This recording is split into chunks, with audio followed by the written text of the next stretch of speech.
নোয়াখালীর বেগমগঞ্জ উপজেলায় নানা আনুষ্ঠানিকতার মধ্য দিয়ে পালিত হচ্ছে সনাতন ধর্মাবলম্বীদের ষষ্ঠ বর্ষ দেবী আগমনী শুভ মহালয়া ও মাতৃবন্দনা। আজ দিনটি শুরু হয়েছে ভোর ৬টায় ঘট পূজা এবং ৬:৩০ থেকে চণ্ডী পাঠের মধ্য দিয়ে। এই আয়োজনের উদ্বোধন করেন শ্রী শ্রী রাম ঠাকুর দেবের পরিচালনা পর্ষদের সম্পাদক গৌতম সাহা। এতে অংশ নেন বেগমগঞ্জ উপজেলা নির্বাহী কর্মকর্তা আরিফুর রহমান এবং বেগমগঞ্জ মডেল থানার ভারপ্রাপ্ত কর্মকর্তা লিটন দেওয়ান, যারা বিভিন্ন কার্যক্রমে সময় দেন।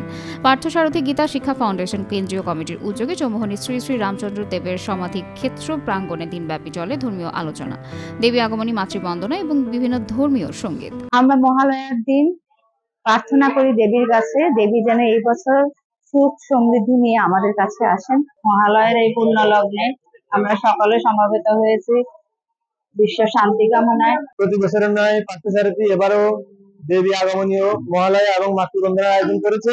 আজকে পবিত্র মহালয়া, এই দিনে মা দুর্গা কৈলাস থেকে মর্তে বাপের বাড়িতে আগমন করছেন। সেই উদ্দেশ্যে আমরা প্রতি বছর পার্থসারথী গীতা শিক্ষা ফাউন্ডেশন মায়ের এই আগমন তিথি মহালয়া উদযাপন করে থাকি।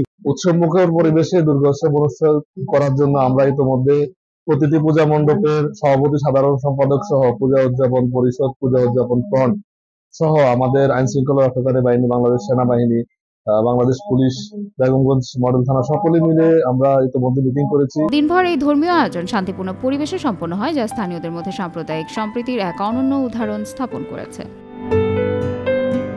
নাজনীন নিসা, আনন্দ টিভি।